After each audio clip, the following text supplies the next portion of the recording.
Given this new reality, there's clearly a huge gap between the way immigration is talked about and the facts on the ground. And that's why I believe we progressives must be at the forefront of starting a new conversation on our terms, not one dictated by hysteria, hatred, and fear-mongering of the far right, but based on an honest assessment of the migration we need, given the huge benefits it brings. There have been many who've said that Boris Johnson putting his foot down on the migration accelerator was a short-sighted approach.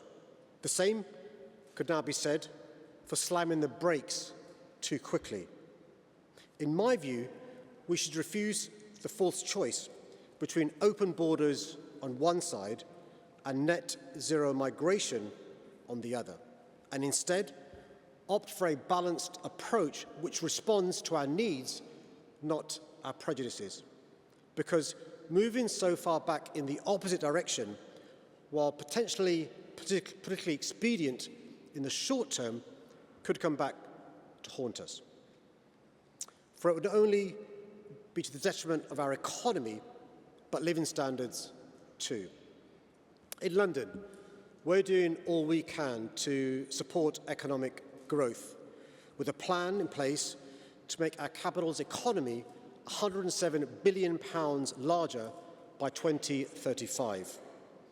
A radical decrease in net migration in London would make this much harder and see the construction sector grinding to a halt. True integration is what transforms immigration from a potential source of friction into a driver for economic growth and community cohesion. That's why I worry about the impact of making immigrants wait twice as long for settled status. For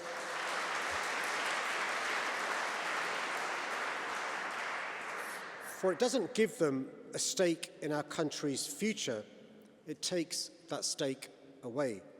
In London alone, we have figures that show removing permanent settlement rights could affect over 500,000 Londoners who contribute £50 billion to our economy every year. I also worry that shifting from permanent to temporary refugee status could significantly damage our integration efforts.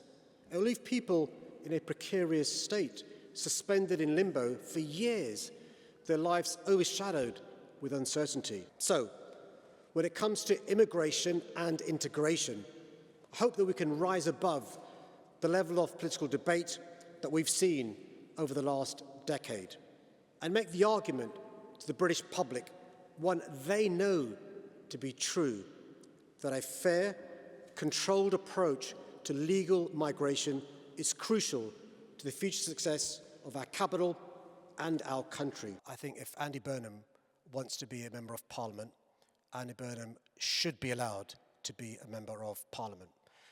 I'm a firm believer in the best teams having all the talent playing for them. And if Andy wants to return to Parliament, I'll try and make time between now and the by-election, go and knock some doors for him.